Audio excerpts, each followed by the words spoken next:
Al curs acadèmic 2011-2012 neix l'Assemblea UIP. Apareix en un any en què la gent recupera les places per organitzar-se en assemblea i actuar directament sobre els assumptes que l'afecten. Després de diverses accions, l'Assemblea recupera la combativitat dins un campus universitari passiu des de 2008, any de les lluites contra el Pla Bologna. S'aconsegueix dur a terme 3 exitoses vagues durant l'any, 2 d'elles amb ocupació prèvia d'un edifici. Els piquets informatius i les barricades es consolidaren aquell curs dins la UIP, recuperant així l'eina de lluita per excel·lència de les classes populars, la vaga. A més, amb la intenció de solidaritzar-se amb els centres educatius enllaçats pel català, campanya que el govern tracta de reprimir amb l'autoritària llei de símbols, l'Assemblea UIP penjà a la façana de la Conselleria d'Educació un llaç quadribarrat. Començava així la nostra relació amb la Conselleria.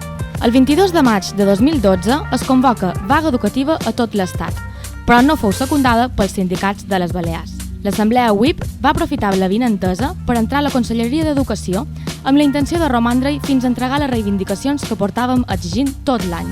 Amb un caire pacífic però combatiu, animades per les pròpies treballadores de les plantes inferiors, fórem al 4è pis on es trobava el despatx del llavors conseller d'Educació, Rafael Bosch. Quan arribàrem a dalt, on es troben els càrrecs electes a dit per la pròpia consellera, aconseguírem entrar al despatx, però Bosch no hi era.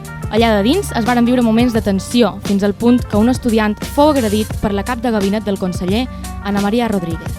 Una vegada reduírem l'agressora, per tractar de calmar la situació, sortírem del despatx per seure a fora i fer resistència pacífica davant l'imminent desallotjament policial.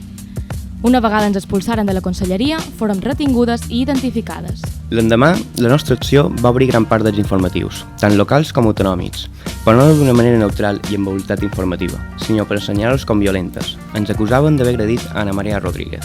La maquinària mediàtica que donava veu a les mentides de la classe política ens sobrepassava fins al punt de fer-nos dubtar de la nostra acció. Les nostres familiars i amigues ens recriminaven la nostra actitud.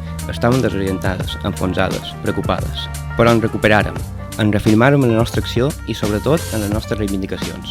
Entenguérem que tot es tractava d'una campanya de criminalització mediàtica per tapar la jornada de vaga estatal. Iniciàrem una campanya contrainformativa en què denunciàrem les mentides del govern i destapàrem qui són els violents. A l'opinió pública, la truita començà a girar-se. Les institucions polítiques no volien perdonar la nostra actitud agosarada. Per elles, és inacceptable la protesta fora de les vies autoritzades, les domesticades. És inacceptable l'empoderament i l'acció directa sense intermediàries. La nostra protesta havia de ser castigada. Una setmana després, 6 de nosaltres foren detingudes unes hores. Passades unes setmanes, començaren a arribar-nos 1, 2, 3, fins a una quarantena de multes administratives d'entre 1.000 euros i 3.000 euros. La delegació de govern, capitanejada per José María Rodríguez, usava la seva capacitat de repressió econòmica contra nosaltres. 2 mesos després, Rodríguez dimitiria per ser relacionat amb la trama corrupta de la Gürtel. Però aquestes multes no prosperarien. Entraven en suspensió. Ens citaven a judici per la via penal. Ens demanaven entre 4 mesos i un any de presó per cadascuna de nosaltres, per desordres públics, coaccions i a les 6 detingudes per agressions a la cap de gabinet de Bosch. Aconseguiren desactivar la nostra lluita per una educació pública, gratuïta i en català. Ara ens tocava sensibilitzar a la societat sobre el nostre cas, a més d'aconseguir diners per fer front a les despeses judicials. Paral·lelament a la nostra lluita, s'anaven forjant d'altres dins la comunitat educativa. El juny de 2012 neix la plataforma Crida, una assemblea que, de mica en mica, va anar creixent i arribant a tots els racons de la nostra illa. Adoptant el color verd de les lluites en defensa de l'educació arreu de l'Estat, va aconseguir que no hi hagués un sol centre educatiu sense la camiseta verda. Va saber engrescar a docents, alumnes i famílies a fer feina juntes, tal i com demostraren amb les tancades als centres escolars. A part, amenaçades per la pretensió d'implantar el TIL als centres i cansades de vagues d'un sol dia, sense resultats, entre els docents s'escampa una idea, una vaga que es fa per guanyar-la. L'estiu de 2013 neix l'Assemblea de Docents i comença una activitat frenètica per convèncer la resta de professores que necessitàvem anar a la vaga indefinida. Mentre els sindicats s'ho miraven, les docents s'autoorganitzaren per tal de fer créixer el moviment. aconseguiren engrescar a la gran majoria de les seves companyes. Convocaren una vaga indefinida per si soles. Els sindicats no pogueren fer res més que sumar-se.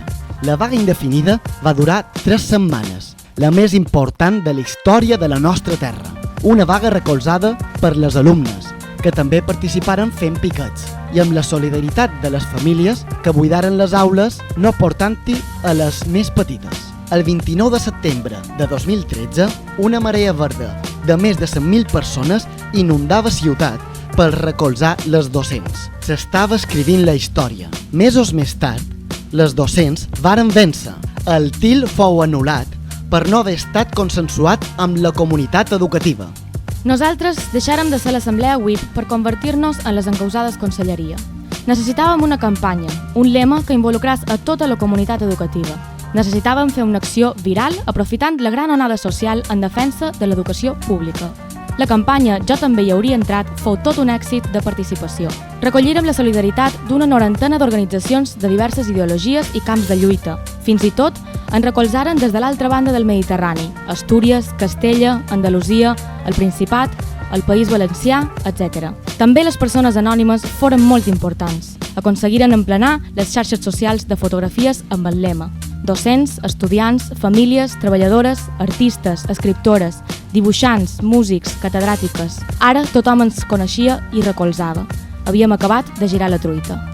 Ja estava tot enllestit per al judici farsa. Tots els testimonis o bé eren policies o bé tenien alguna relació de confiança directa o indirecta amb el Partit Popular. Una jutgessa de l'Opus Dei, un fiscal i un advocat de la comunitat autònoma preparats per cercar una escenèria on les encausades eren violentes, radicals. 3 dies va durar el judici, on el carrer es va mostrar un emotiu recolzament solidari, concentració davant els jutjats, mostres de suport i un moment prou significatiu, l'encontre als mateixos jutjats de 2 generacions de represaliades. Les encausades conselleria amb Isabel Antic, filla d'un regidor republicà cremat viu durant la repressió franquista del 1936. Isabel havia anat a reclamar justícia i es va trobar en la nostra solidaritat. Cridàrem juntes, no passarà. La sentència va trigar en arribar. Aquesta, tota basada en conjectures, mentides i fets no provats, ens imposava una pena de 4 mesos de presó commutable per una pena multa a raó de 3 euros diaris durant 8 mesos. I a 5 de nosaltres se'ns condemnava per lesions a Ana Maria Rodríguez. Se'ns exigia, en total, 32.000 euros. L'Audiència Provincial de Palma ratificà la sentència. Es reafirmava així la multa que inicià tot el procés imposada per la delegació de govern de José María Rodríguez. L'aparell judicial agafava el testimoni de les institucions polítiques per rematar la feina. Però nosaltres no ens sentim culpables. Nosaltres ens sentim recolzades per la comunitat educativa, la verdadera veu legítima en matèria d'ensenyament. Entenem que la condemna respon a interessos polítics. Som un cap de turc. Aquesta legislatura ha estat marcada per l'estil autoritari d'un mal govern del PP, encapçalat pel propi Bauzá, que no ha aturat d'imposar les seves polítiques en matèria educativa sense diàleg ni consens. Però aquesta legislatura també ha estat marcada per un moviment educatiu que ha enxarxat docents, estudiants, famílies i societat en general, generant una resposta conjunta que ha posat contra les cordes el mal govern. S'ha estès la desobediència. Professores i directores es negaren a aplicar els plans de la conselleria. Estudiants organitzaren vagues i piquets. Famílies buidaren les aules solidàriament i fins i tot s'han produït vagues de fam. Com a resposta, el mal govern utilitza totes les seves eines en forma de repressió. Tracta d'expulsar professores i directores, d'imposar multes a estudiants i de reprimir la llibertat d'expressió dels centres amb lleis autoritàries. Nosaltres deim basta. Això no és democràcia. La democràcia parteix del diàleg i del consens. Fa anys que no s'escolta la comunitat educativa i que se li imposa mesures a base de decret llei. Per això les acusades conselleria també escollim el camí de la desobediència. No acatarem aquesta sentència política, no pagarem les multes, no veirem cap govern que no acati la voluntat de la comunitat educativa. Fem una crida a la comunitat educativa perquè mantengui la seva actitud desobedient. L'única veu legítima sou vosaltres, docents, alumnes i famílies. Seguiu plantant cara, seguiu sense acatar. Sols així podrem canviar les coses. Jo també hi hauria entrat. Desobeïm. No acatam.